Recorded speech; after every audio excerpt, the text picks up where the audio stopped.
De acordo com um levantamento atualizado pela Universidade de Maryland, nos Estados Unidos, o Brasil foi o país campeão em perda de árvores no ano passado. Mais de 1 milhão de hectares de florestas foram desmatados. Por outro lado, leis para a preservação do meio ambiente são discutidas no país. Por exemplo, cidades litorâneas como Fortaleza, Salvador, Rio de Janeiro, Santos e todo o estado do Rio Grande do Norte já sancionaram leis de proibição do uso de canudos plásticos descartáveis. Como a educação pode contribuir para o trabalho cotidiano e proteger o meio ambiente é o nosso assunto de hoje. Está no ar o Educação.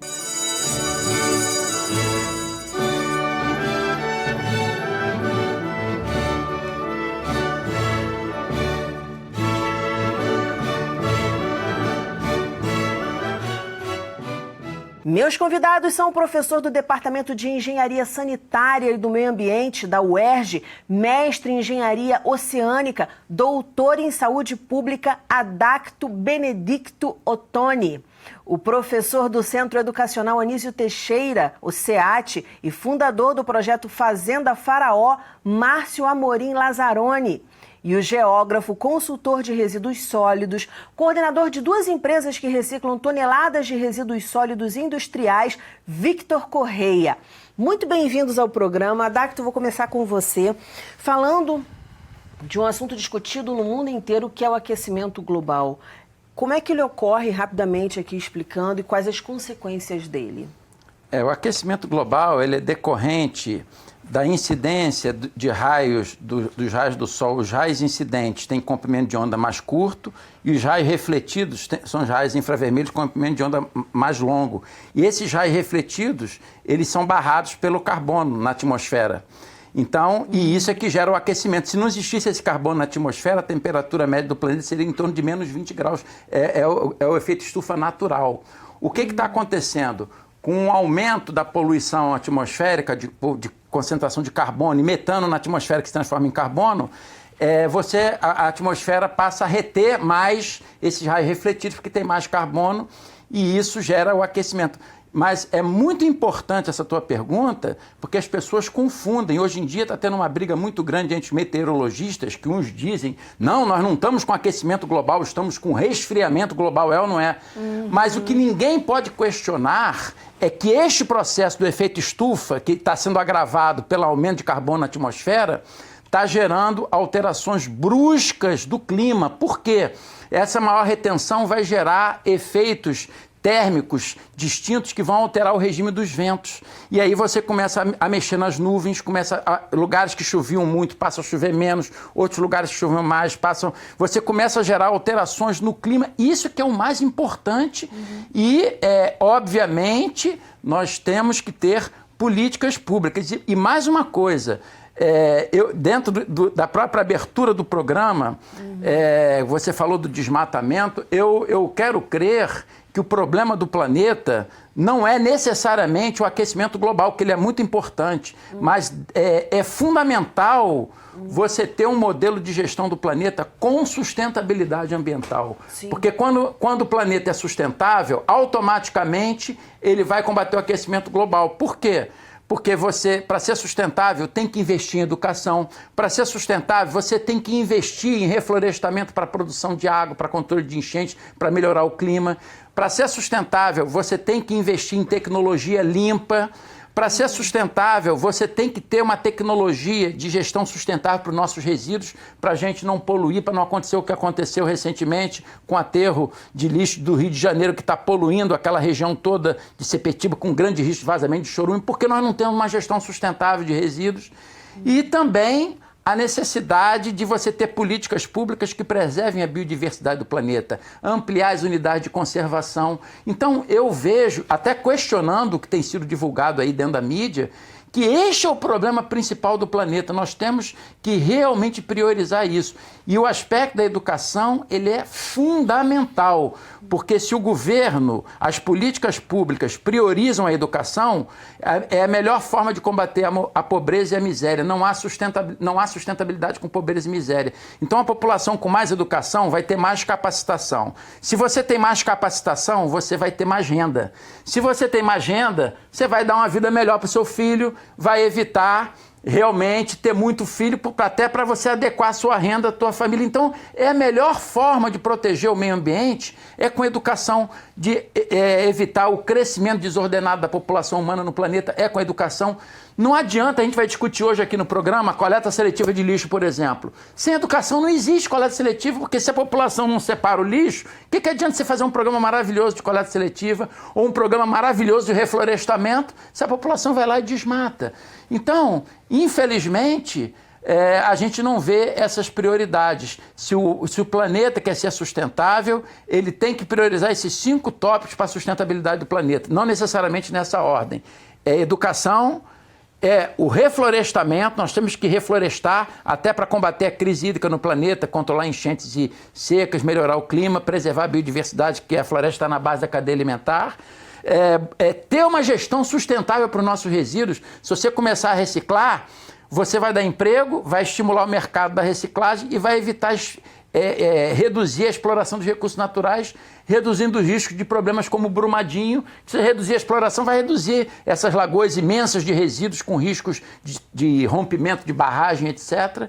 E buscarmos tecnologias limpas também é muito importante para você desenvolver sem agressão. Por isso que eu digo, junto com preservação da biodiversidade, né, que é importante, o tripézinho da sustentabilidade, para você ter, seja as políticas públicas, seja as empresas, a política pública da sustentabilidade você tem que ter a viabilidade ambiental, ou seja, nós temos que cobrar dos nossos governantes políticas públicas que protejam a natureza, ou empreendimentos, na hora que o INEA, que é o órgão ambiental aqui do Estado, for viabilizar, dar licença do empreendimento, o empreendimento tem que ser sustentável, ou seja, tem que ter viabilidade ecológica, tem que ter viabilidade econômica. Você não pode fazer uma intervenção se uma intervenção muito cara não se viabiliza. Pelo contrário, ser sustentável é ter soluções baratas. Então eu acho que esse programa aqui é fundamental. Quando você tem programas que priorizem a educação, que priorizem a sustentabilidade, aí a gente tem que falar no aquecimento global. Eu acho que é muito importante a gente ver políticos como o presidente dos Estados Unidos criticar o aquecimento global, e negligenciar, e você vê o que está acontecendo nos Estados Unidos. Então, quando a gente degrada a natureza, o aquecimento global é uma consequência. Adacto, é uma maravilha ouvir pessoas apaixonadas, né? Porque a gente aprende muito e porque a gente tem vontade de ficar te ouvindo. Quer dizer, eu não tenho que interferir, eu sou uma pessoa que fala beça. O pessoal aqui que acompanha a educação sabe disso, eu falo, não sei o que, mas tem hora que a gente tem que calar e ouvir só. E você falou tanta coisa importante agora, e eu acho que uma das coisas mais importantes que o Adacto falou seria a questão da gente. O ser humano, eu acho que ele se imagina longe, como não sendo parte do meio ambiente. Né? A natureza está lá, os miquinhos são lindos, mas vamos viver a nossa vida aqui, que eu tenho que trabalhar, que eu tenho que pegar uma condução e chegar a tal hora para aquela reunião. Quer dizer, a gente se vê desconectado da natureza quando, na verdade, nós somos parte dela e nós só existimos por causa dela. E aí, nesse sentido, o Adacto enfatizou bastante a questão da educação. Márcio trabalha nessa questão. Conta um pouquinho do seu trabalho. O que você faz para mudar esse mundo, Márcio? A cabeça dessas crianças. Obrigado pelo convite. Basicamente, o que eu faço é sensibilizar. Eu costumo dizer, eu trabalho com crianças de 2 anos até adolescentes de 15, 16, 17 anos. E o nosso trabalho lá é de sensibilizar, de trazer para essas crianças, para esses jovens, o quanto o meio ambiente é importante, o quanto o meio ambiente é apaixonante. Então, a gente trabalha muito com o contato com os materiais naturais, plantio de comestíveis, de horta. Fazemos muito resgate, por exemplo, esse ano a gente trabalhando com a temática indígena. Então, trazendo as lendas indígenas, muito legal.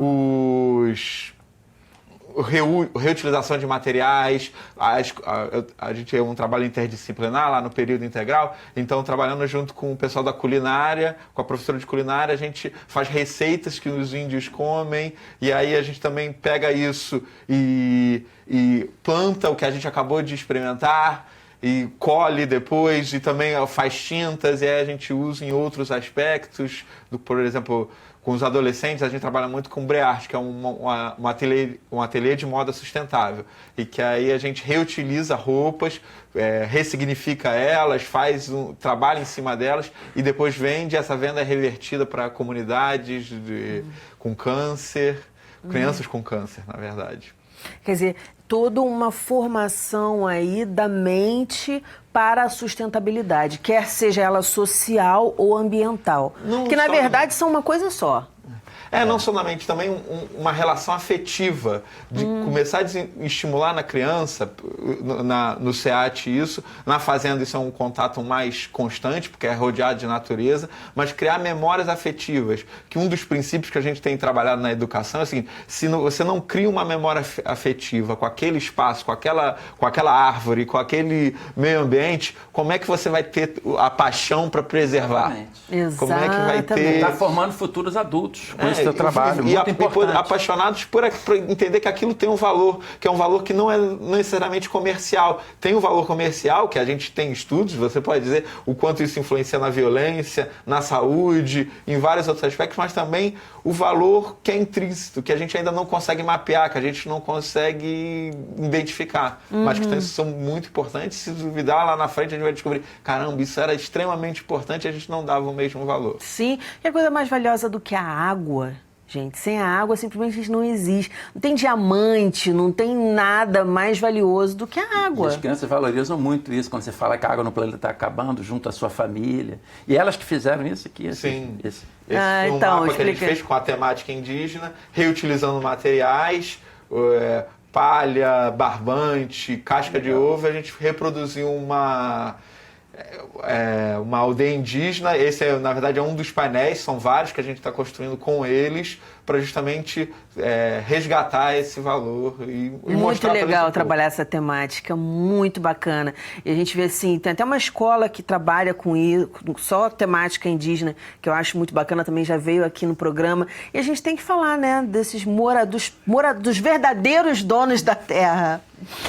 Falando na educação, na conscientização, os donos, os gestores das indústrias são pessoas que estiveram na escola em algum momento. Eu queria que você falasse um pouquinho desse trabalho. Você vê um movimento já das indústrias nesse sentido, caminhando nesse sentido da sustentabilidade, ou é difícil mudar a cabeça lá do povo? Na verdade, eu acho que... Primeiro, agradecer a oportunidade, né? Hoje, na verdade, as indústrias acabam sendo um dos grandes motores desse avanço no sentido da sustentabilidade. Porque elas têm que respeitar certificados internacionais, alguns acordos internacionais que fazem com que elas sejam obrigadas a gerir bem todos os resíduos que elas acabam gerando no seu processo industrial. Então, diferentemente de algumas políticas públicas que acabam não sendo tocadas para frente, uma indústria ela tem que apresentar relatórios constantes, seja para os órgãos públicos, seja para os seus próprios parceiros, porque você tem hoje questões como compliance, que está muito em alta no mercado e já tem... O compliance, na verdade, é um acordo entre duas empresas em que você reza por gerir bem os recursos naturais e as boas práticas de mercado. Então, eu digo que eu sou uma pessoa que cumpre e mostro para você os meus relatórios e você diz que cumpre e mostra os relatórios. E assim a gente tem uma troca comercial. As grandes empresas, elas hoje trabalham dessa maneira. Só se relacionam comercialmente com empresas Exatamente. que têm esse compromisso. Exatamente. Sim. E aí, esse é um grande avanço para a gente poder trazer para o resto do mercado essas inovações. Porque se eu sou uma empresa pequena e quero prestar um serviço para uma empresa grande, eu tenho que atender essas normas. Então, o nosso trabalho, né, hoje, ele é voltado justamente para isso. Tanto para as empresas que sejam de grande porte cumprirem todas essas exigências, porque hoje são bastantes exigências, até para você conseguir um licenciamento de órgãos públicos, você tem que passar por todas essas fases. E, além disso, o nosso trabalho, ele trabalha na outra ponta, que fortalece uma economia circular, né, com empresas pequenas locais do Rio de Janeiro, tendo a capacidade técnica de estar prestando serviço para essas indústrias. E aí, 14 mil está vinculado com esse trabalho também? Também está vinculado. Para você ter o selo de qualidade ambiental, para vender melhor o teu produto. As ISOs estão, né, atrelados a isso, o Bureau Veritas está atrelado a isso, uma série de indústrias cria suas próprias normas independentes da ISO, né? Tem multinacionais brasileiras hoje que aboliram a utilização de copos descartáveis dentro das suas unidades, independente de uma legislação existir ou não na cidade a respeito disso. Isso é muito legal, né? Muito legal. Então, assim, acaba... Como as indústrias também são o motor, né, dessa nossa sociedade, nosso sistema econômico, elas acabam sendo também um motor de avanço nessas políticas e boas práticas ambientais. Perfeito. Eu queria ter uma avaliação de vocês. Você aí com a cabeça dos pequenos, aqui o Adacto numa versão mais macro. Como é que a gente está caminhando? Porque às vezes a gente, claro que tem muita coisa que a gente precisa mudar, precisa lutar para mudar. Mas vocês têm visto, como é que vocês avaliam esses movimentos de preservação do meio ambiente, tanto na nossa sociedade quanto mundial? Porque, por exemplo, a gente vai estudar a história da infância. A história da infância é uma história pavorosa. Quer dizer, as crianças antigamente não eram respeitadas como hoje muitas leis preconizam que elas sejam. A humanidade já teve muito menos comida disponível. Então, em algumas coisas, nós conseguimos sim avançar. Com relação a essa questão da preservação, eu queria que vocês fizessem aí um balanço. Por exemplo, quando eu peço esse balanço para você, no sentido, como é que essas crianças têm vindo de casa? Qual a educação que elas têm recebido em casa? Elas já vêm com alguma consciência? Ou realmente a correria do dia a dia faz com que isso saia um pouco dessa educação que a gente recebe antes de ir para a escola? E aí, Adacto na área dele e Vitor na área dele também. Olha, eu posso dizer que, sem dúvida, a espécie está melhorando. As gerações estão cada vez mais conscientes. Eu vejo meu filho, minha filha muito mais conscientes de que eles não são, como você estava falando antes da gente entrar no ar, o homem como o dono. Ele vê que o homem, o ser humano, faz parte de um conjunto, faz parte de um ecossistema, que ele não é mais importante ou menos importante. Ao mesmo tempo, tem isso, mas é uma geração também que cada vez tem menos contato. Então, a gente precisa resgatar esse contato. Estão surgindo ONGs, pessoas, grupos que estão interessados nisso, que estão buscando um contato maior com a natureza. O urbanizado, dentro do Rio de Janeiro, ainda está muito bem complicado quebrar essa barreira. E olha que a gente tem a Floresta da Tijuca, a gente tem muita mata. Então, isso, ao mesmo tempo que ajuda, que está aqui do lado, está presente, atrapalha porque às vezes não tem a consciência dessa perda, só quando perde completamente. Eu viajo pelo país e lá fora, lugares que já tiveram a terra arrasada, já desmataram tudo, tem muito mais consciência daquilo que eles perderam e estão buscando com muito mais afinco que a gente. A gente é privilegiado, então a gente ainda deixa um pouco para lá, não liga tanto, mas eu vejo sim, voltando ao assunto, essa garotada que está vindo mais consciente, procurando outras maneiras de se criar um mundo melhor. Adacto. Olha só, eu queria explorar o conceito da sustentabilidade mais uma vez. O que é ser sustentável? É ser permanente. Vou te dar um exemplo. Uma floresta equilibrada é um exemplo. Sabe por quê? Não existe poluição na floresta. Qualquer matéria orgânica morta, qualquer dejeto, os seres decompositores trabalham aquilo, mineralizam e as árvores reabsorvem tudo. Não tem poluição, apesar de existir os dejetos. Você pode ficar peladinho na frente de um leão, Daniela. Ele não vai te comer se ele tiver sem fome. Mas se ele tiver com fome, sai de baixo que ele vai te jantar. Porque a natureza, ela age de acordo com as suas necessidades. Não há desperdício. certo? Então, eu fico muito preocupado quando eu estou aqui, com muito prazer eu venho, como todos nós estamos aqui, pode ficar certo que eu não tô pensando em mim, eu estou pensando na minha geração, eu estou pensando nos nossos filhos, nos nossos netos, nos filhos dele. Porque se nós não tratarmos bem o meio ambiente com sustentabilidade, vai ficar cada vez mais difícil para a gente viver aqui no planeta e os nossos filhos e nossos netos vão sofrer muito mais, porque vai faltar água cada vez mais, nós estamos destruindo os ecossistemas. Então, eu vejo com muita preocupação, você vê o nosso lixo, o lixo que nós geramos aqui.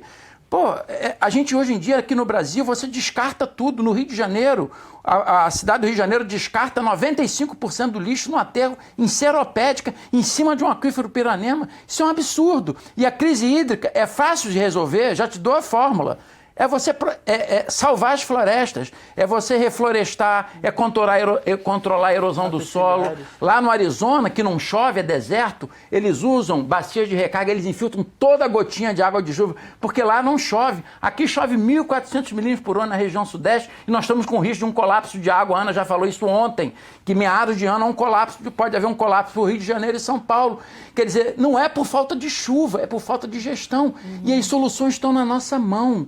Se a gente souber cuidar do nosso meio ambiente, isso vem com esse trabalho fundamental que você está fazendo, é com as crianças, é com a educação, é com a sociedade, mas é com políticas públicas que a gente tem que fazer uma gestão para os nossos resíduos, reaproveitar tudo, como você falou da economia circular. Nesses países de primeiro mundo, a política hoje em dia nesses países, que tem poucos recursos naturais, é não jogar fora nada, é reaproveitar tudo, que aí você deixa de poluir, e ao reaproveitar, você deixa de explorar os recursos naturais. Então, você está preservando os ecossistemas na natureza e, ao mesmo tempo, está preservando os recursos naturais para as futuras gerações.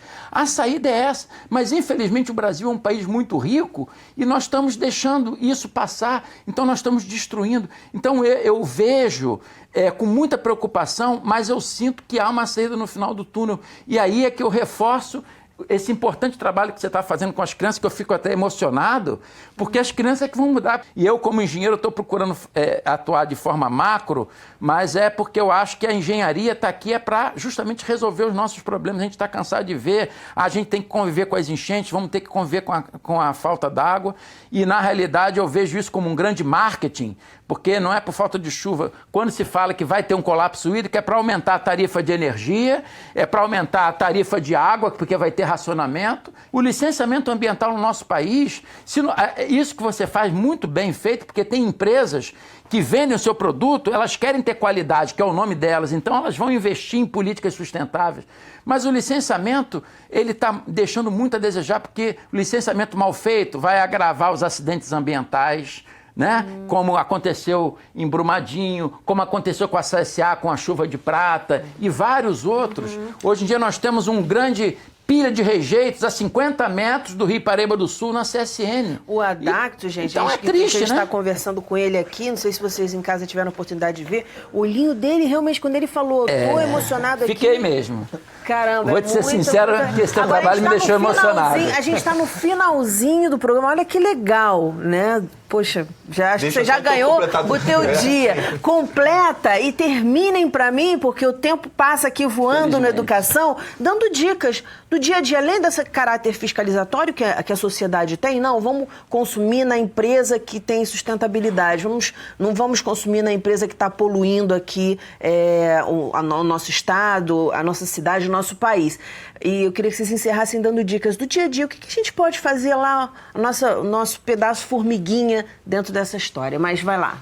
O contato com a natureza. Você falou do macro, eu queria só rapidamente falar do micro. Já é cientificamente comprovado que o contato com a natureza diminui a ansiedade, aumenta o poder de concentração.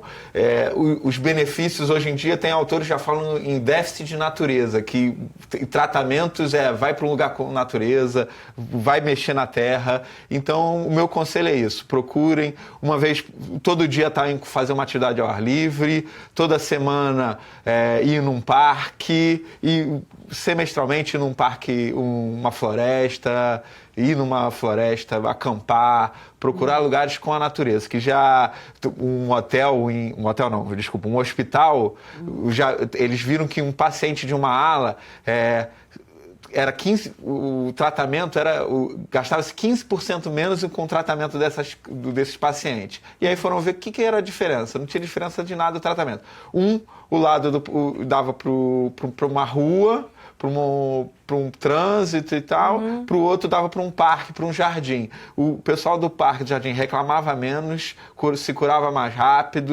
Olha, então, onde esse hospital? Isso no Japão, mas hoje em dia tem essa vários estudos comprovam. nesse sentido. Vamos lá, dicas, pessoal, para encerrar. Bom, eu acho que é fundamental a gente lembrar para as pessoas que reciclagem é um trabalho diário. Deveria ser igual você escovar os dentes após uma refeição. Né? Quando você compra um produto, você está comprando uma embalagem junto, você não está comprando aquilo que tem dentro. Né? Até porque quando você olha na prateleira, você olha aquela embalagem linda e maravilhosa, você consome aquilo. Então, você abriu, na hora de descartar, limpar, separar, entender os materiais. Eu acho fundamental esse trabalho, justamente porque eu trabalho com adultos, né? Eu trabalho em indústrias. E quando a gente implementa isso em uma indústria, uma das coisas que a gente mais vê é o fato do profissional estar ali cumprindo uma norma, entendendo o que deve ser feito, fazendo bem feito, e ao invés de ele levar isso para a casa dele, ele deixa isso dentro da empresa. Porque ele não tem essa prática cotidiana, diária. É uma função. É uma função dentro de um escopo que é apresentado e o emprego dele depende daquilo. Né? Então acaba sendo fundamental. Então, assim, no caso, não é o emprego que depende, é a vida. Né? A nossa vida é o descarte correto, é entender que existe uma cadeia de recicladores que depende desse material. Catadores de rua não são pessoas invisíveis, são pessoas que fazem um trabalho fundamental, transformador. Então, assim... São agentes ambientais. São agentes ambientais muito maiores do que, às vezes, algumas empresas também. Muito mais do que as políticas públicas. As políticas públicas. Então, assim, é fundamental entender o que você está consumindo, entender que aquilo que você está consumindo faz parte de uma cadeia e que você tem uma obrigação de pegar aquele seu resíduo e transportar ele de maneira correta para o local de destinação. Seja ele um resíduo orgânico que você vai botar numa composteira ou você vai doar para alguém colocar na composteira dele, porque hoje é super simples. Não tem cheiro, não tem nada. Para você ter uma composteira pequena em casa, você pode utilizar inclusive depois para suas próprias plantas, que é o fundamental para você ter um bem-estar de vida melhor. E aí, para saber como fazer, dá lá um Google, não é isso? Não, o que não falta é material hoje para isso. Inclusive, aconselho as famílias, os pais, utilizarem o Tube Kids para as crianças aprenderem um pouco mais sobre reciclagem. A tecnologia tem um papel fundamental para a gente poder alcançar mais crianças, né, para ter essa transformação, porque a transformação ela vem de uma geração para outra. Muitas vezes a criança educa os pais. Ela aprende algo na escola que ela acha interessante e ela em casa fala: pai, mãe, eu aprendi isso assim, vó, na escola disseram que não é por aí, não tem isso, tem muito. Pra caramba. Então, a educação, ela tem várias vias, né? Não é só mão dupla, é quádrupla, enfim. Então, é importante a gente ter isso em mente também, como educadores, em sala de aula, por exemplo. E é fundamental lembrar aos pais que quando o filho chegar em casa com essa ideia de fazer a reciclagem, ele apoiar. Ele não achar, não, vai lá, faz, não achar que é uma brincadeira. Entender que isso faz parte do seu dia a dia. Isso, exatamente. Os pais têm um papel fundamental. Muitíssimo obrigada. Desculpa ter que interromper vocês. Eu ficaria aqui gravando 10 programas, porque é um assunto muito importante. Dele depende a nossa sobrevivência, como vocês mesmos acabaram de dizer. Obrigada, parabéns pelo trabalho e voltem sempre para a gente conversar mais sobre isso. O nosso programa fica por aqui. Na segunda-feira que vem tem muito mais às 9 horas da noite. Educação, se você não se envolver, não rola. Dias felizes, paz do eu e até lá.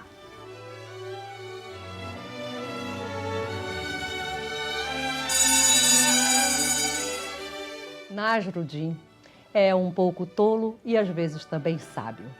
Uma vez seu vizinho o encontrou jogando migalhas de pão junto ao canteiro de flores e perguntou: por que está fazendo isso? E Nasruddin respondeu: é para manter os tigres afastados. Mas aqui não existem tigres, disse o vizinho. Vê como dá certo?